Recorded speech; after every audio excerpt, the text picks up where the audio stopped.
We have a much better chance of getting the Senate back in 2020. We need a very good candidate with a very clear message that we need to take our country back.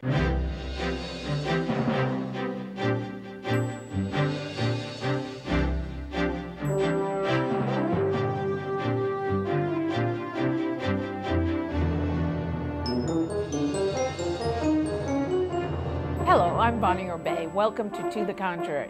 This week, we welcome Representative Donna Shalala, former Secretary of Health and Human Services under Bill Clinton. She's also been at the helm of two major universities, as well as the Clinton Foundation. Now she represents Florida's 27th district. Welcome, Donna Shalala. We love you so much. You sat in as host of the show many years ago, so we've known you for a long time. Now tell me about, which is, I'm sure, the question you're getting all over the place. What made you run for Congress after having been a cabinet secretary? You know, I woke up one morning in the spring and I turned on the television and I just got pissed off at what was going on in Washington. It looked like, our country was in big trouble with the kind of leadership that was going on in Washington. Not just the president, but the Congress itself. And I just couldn't stand on the sidelines. Now, you took a district that was for many years represented by a Republican, Ileana Ros-Lehtinen, and you ran against a Latina. How'd you win? First of all, I was very well known. Second, my argument was I could hit the ground running, that I knew Washington, that I had lived in the district for almost 20 years, and that they knew me. They knew that I had delivered at the University of Miami. There's great pride in the success of the University of Miami. They knew me personally because I was active in the community. And I received votes from all segments, including Republicans. What changes did you make at the University of Miami, and how did you improve it? We moved into the top ranks of American research universities. We built a huge medical complex, some of the best doctors in the world that we recruited. We improved the quality of the undergraduate student body. We had a $6 billion impact on the economy in our community. So it's a remarkable, a small 15,000 student private university that's had an enormous impact. So tell me what's number one on your legislative calendar? Well, it has to be healthcare. Stopping the assault on pre-existing conditions. This administration, including the Florida Attorney General, have filed to eliminate pre-existing conditions coverage as a requirement, not just in the Affordable Care Act, but in other health care that the government provides. And it's very dangerous. If you don't cover pre-existing conditions, you don't have insurance. We would have made technical corrections, but the Republicans wouldn't let us right after the bill was passed. The subsidies are probably not deep enough, and if you don't get subsidies, you're in the middle class, you're probably getting hammered by the health insurance system in this country, though the increases are steadying out a little bit. But this administration has really unsettled the market, and we've got lots more people that we want to cover with health insurance. Unsettled the market meaning caused increases in premiums? Forced increases. What the insurance companies do is they try to predict what's going to happen in Washington. They couldn't read the administration. They jacked up their rates to protect themselves. As soon as the president removed the requirement that everybody had to have health insurance, that caused lots of consternation in the market. So some of that has settled down, particularly since the Democrats have taken over the House of Representatives, because they know we want to settle down the market, we want to keep costs down. And then everybody wants to deal with pharmaceutical costs. The drug costs in this country are just too high, not predictable, either for individuals or for corporations. They're going crazy as well. So we're going to take a very hard look at drug costs. I live in an area in which sea level rise, climate change is life or death for South Florida. And so dealing with the environmental issues, taking a giant step, protecting the Everglades and clean water, building seawalls, that's very important in South Florida. And then gun control. We've got to, at the minimum, do something about background checks. But I'd like to do an assault weapons ban. We did it in '94. I think we certainly ought to try to do it now. Healthcare. President Trump campaigned against it, and it seemed at the time anyway that the country was agreeing with him, or a majority of voters were agreeing with him on that point. And then all of a sudden, once he started to really dismantle it, healthcare became very, the ACA became very popular. Can you explain how that public opinion shift, which was pretty massive, happened? First of all, they campaigned on repeal and replace. They had the votes for repeal. They didn't have the votes for replace because they didn't have a replace that made any kind of sense. In my district, which is Miami, basically, all of Miami, 100,000 people have the ACA, have their health insurance through the Accountable Care Act, through Obamacare. Boy, they do not want that insurance to disappear because that's the only way they can get insurance. Yeah, but where were they when Trump was running and saying, well, you know what? Let's repeal and replace? It was a kind of rebellion against the establishment as such. What the president demonstrated is that he doesn't understand health care. He couldn't make the case to repeal and replace, nor could the Republicans. The strategy for the Accountable Care Act is a Republican idea. It came out of the Heritage Foundation. So it's been a Republican idea for a long time. Build exchanges, give people choices, provide subsidies for those that can't afford it, and fill in the gaps. Is that a good way to do it? I mean, do Democrats agree that's a good way to fix health care? Well, there's a debate within the Democratic Party, but here's what we all believe. We all believe in universal coverage. We all believe that health care ought to be a right. We all believe that we ought to have insurance, good insurance that's affordable, that's of great quality, that produces great outcomes for everyone, and we ought to cover everyone. What we don't agree on probably is what the strategy should be. Some people believe in single payer. Other people believe that we should shore up the Affordable Care Act, improve Medicare, perhaps let people buy into Medicare that can't fit into one of the other programs. Gun control. Of course, under President Clinton, automatic weapons were banned, and it was that way for 10 years. How has it happened that that is legal now and that kids can get them and go into schools and kill other kids? It's a complicated issue politically. Morally, it's not a complicated issue at all. We shouldn't have assault weapons. It's not a hunting rifle. It's not something you're going to use to protect your home. It's something that the military uses, but the National Rifle Association has been very powerful and has convinced Americans that it's not an assault on guns, it's an assault on the Constitution of the United States. For those of us that are perfectly willing to support the Second Amendment, but we do think that military-style weapons ought to be banned. I come from a family of hunters. I'm fine with hunting. Where'd you grow up, Wisconsin? No, I grew up in Cleveland, but my sister and brother-in-law live in North Dakota. They have hunting rifles. My brother-in-law doesn't believe anyone should have an assault weapon. He was in the Army. He said, join the Army if you want to shoot one of those military-style weapons. And my family doesn't have any problem with background checks, nor do most Americans. And most Americans believe that assault weapons ought to be banned. But the politics has been very difficult up until now. We actually negotiated an assault weapons ban. We passed the Brady bill. Our first step will probably be background checks.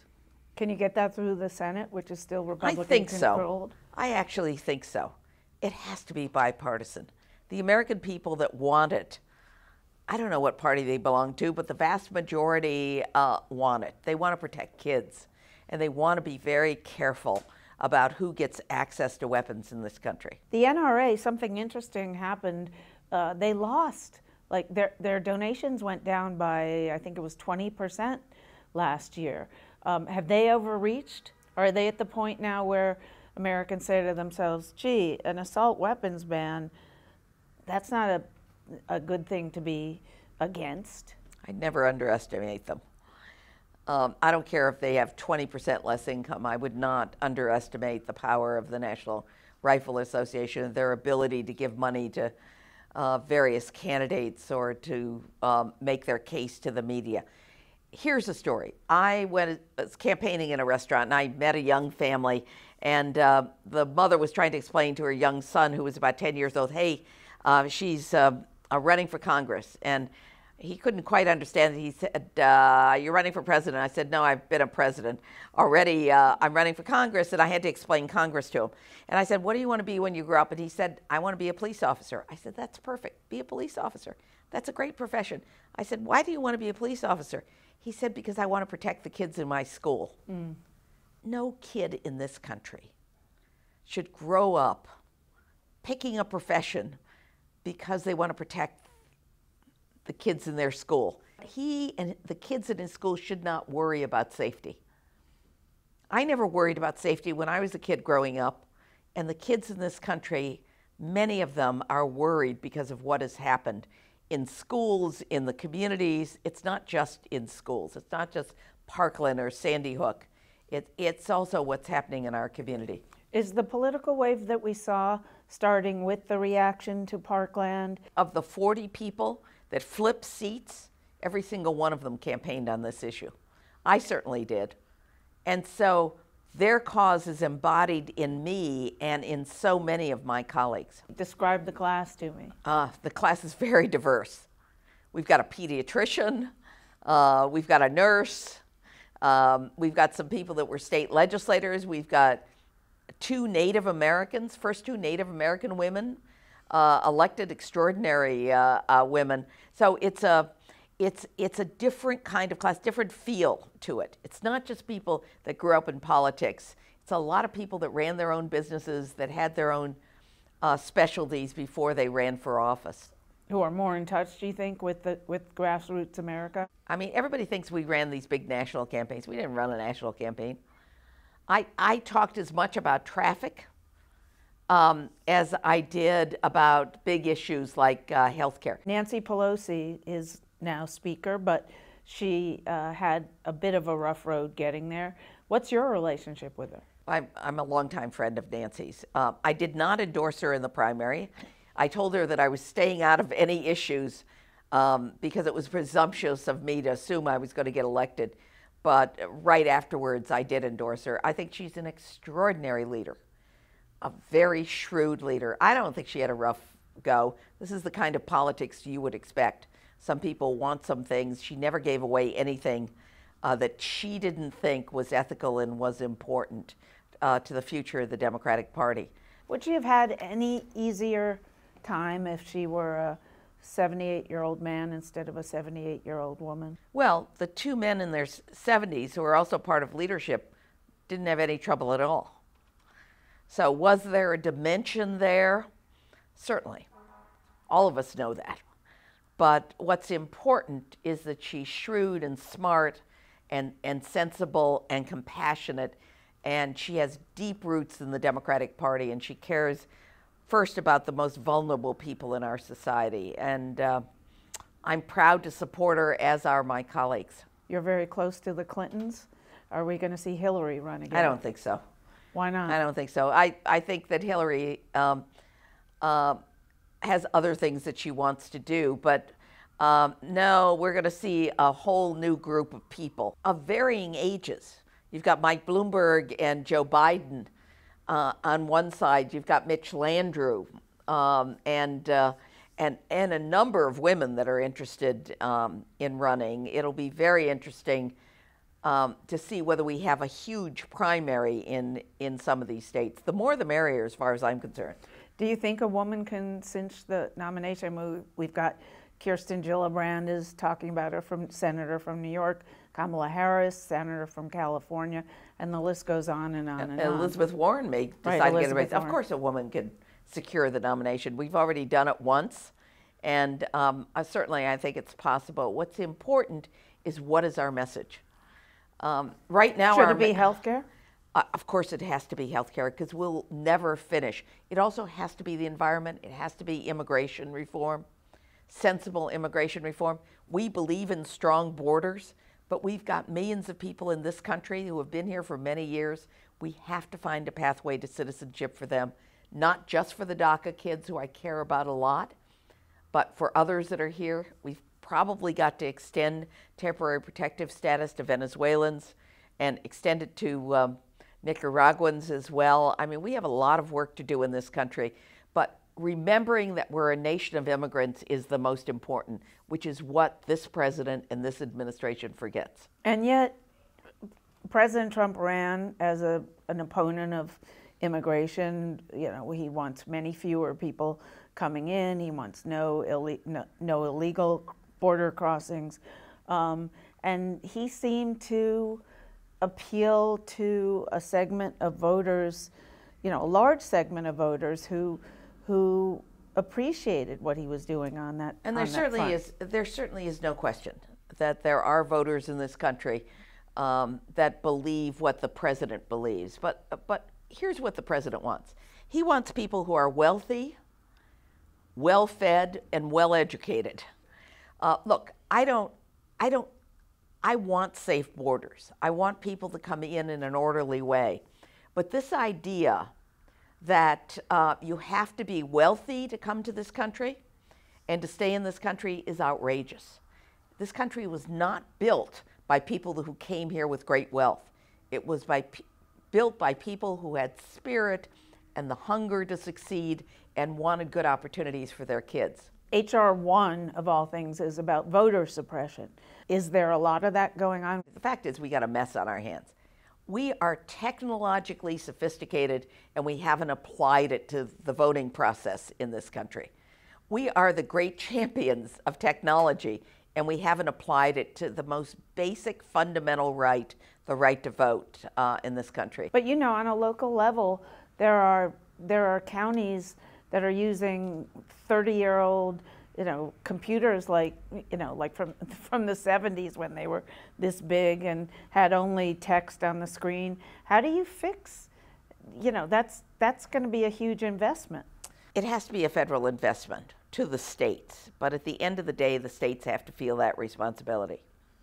If we're going to have a United States of America, we're going to have to make the investment in the fundamental right to vote. This past election seemed to go reasonably well. Yes, there were outbreaks in areas of things like the North Carolina vote, but we didn't seem, at least that we know now, it didn't seem to have been invaded by the Russians and races made up because of votes, you know, of fake news coming from, you know, Eastern Europe, that sort of thing. I think the whole world was watching, including every American, to make sure that those things didn't take place. And we have some technology in which we're focused on whether there are being cyber attacks by other countries. And it was a primary, which meant that it was a relatively low turnout. The real test will be in 2020, in the presidential election. And we need to be vigilant, because this is such a fundamental right. This is what we base our democracy on. Do you think President Trump won fair and square, or was there technological meddling by Russia, by you know, Peter Thiel, a Republican in Silicon Valley who's very wealthy, who helped use a lot of technology supposedly to micro-target voters? Look, every party micro-targets voters, so I'm not going to complain about that. There clearly was Russian interference. There clearly were games that were being played. But we accepted the election, and President Trump is president. What we have to make sure in 2020 is that we prevent any kind of negative activity that affects the outcome. And I think Americans are more aware because the investigations, particularly towards what the Russians have done. But it's not just the Russians, it's the Chinese. I mean, it's everyone that has access to high-powered computers. Do you think Donald Trump is beatable by a Democratic opponent? Oh, yes. Really? Why? Oh, yes. We just beat him. We just beat him in the House of Representatives. And many of us used him, ran against him as well. Yes, he's but not beatable. In the Senate. The Republicans still picked up. Yes, but that was the number of seats and the kinds of seats in the Senate. We have a much better chance of getting the Senate back in 2020. We need a very good candidate with a very clear message that we need to take our country back. We need to bring the compassion back. We need to remind everyone again that we're a nation of immigrants and that we're decent people and that we take care of our own. Right now, there's an attack on poor people, arguing that you can't get a green card if you take any kind of benefit at all. We're going to make children hungrier and sicker by some of the rules that this administration is putting in place. We're certainly going to make our air and water less clean because of rules that, or regulations that are being rolled back. This is a very dangerous time in American history. And the fact that so many people got elected because they saw that there was a danger out there is important. And I think it will be reflected in the election of 2020. What are your plans for legislation on climate change? And well, are you going to author any bills in that area? Well, I'm going to co-sponsor some bills that have already been introduced. Some of my colleagues have introduced bills. Here's what we need in South Florida. We need a big infrastructure bill. We have to build seawalls. We also have to raise streets. We have to buy pumps. Can you spend $100 billion to raise the state, above seawater? Well, certainly in the important can you really areas. Fight yes, we can. change? There's no question about it. But simultaneously, we have to do something about what's going on in terms of the environment. So the fact that we pulled out of Paris, I think, is terrible. And you'll see this majority group, starting to take some strong steps. Whether or not the Republican-held Senate will do something about it, we'll explain to the American people that this is in fact life and death for our planet, and Americans have to do their fair share. Do you think Floridians are more sensitive to it because of the structure of the state? I do. We have no climate deniers in South Florida. You have a lot to roll back. Or how long is it going to take if Democrats can succeed with legislation between now and 2020 to roll back all the things that environmentalists say Donald Trump has done to hurt the environment? Well, we can stop some things. We can stop some things. We can stop some regulations. We can stop some regulations that weaken our laws on clean air and clean water. We certainly can stop the regulations that are going to take food out of the mouths of children and the SNAP program, the Supplementary Nutrition Program for poor kids. We've got to stop some of this craziness and real evil policies that are going on. So we can stop some things. Look, I've talked to some of the new Republicans that are coming in. They want to get some things done too. How long do you think it will take to undo the damage that President Trump has done on the environment, on health care, etc.? We've got a couple of years to try to get some things done. But let me tell you, when I became Secretary of HHS, it took us a month to reverse a lot of the things, including women's rights and reproductive rights. We simply handed the president a bunch of executive orders, and we passed legislation, doubled the Earned Income Tax Credit. So with the right cabinet officers and the right president, we can right some of these things, but some of it is damage that will live with us for a very long time, particularly our reputation around the world, particularly what we're doing with immigrants. Here's the problem with immigrants and with undocumented people. There are a lot of undocumented people that have been here for 20 years. Their children are Americans. They're now scared to death to register their children for Medicaid, for the Children's Health Insurance Plan, for supplemental nutrition assistance, for food stamps, for free school lunches. They're working every day. They're trying to provide for their families. Their kids are eligible for these programs. Who in this country wants 1 million kids without health care coverage because their parents are afraid to register them because they think they'll be sent out of the country? That's outrageous. We're not that kind of country. It will be very interesting to watch you in the House and to see what you can do, as a legislative and heavyweight and a former cabinet secretary. I will be watching you closely and talking to you a lot, I hope. Thank you so much. Thanks, Bonnie. It's great to see you again. Thank you. That's it for this edition of To the Contrary. Please follow me on Twitter and visit our website, pbs.org/tothecontrary.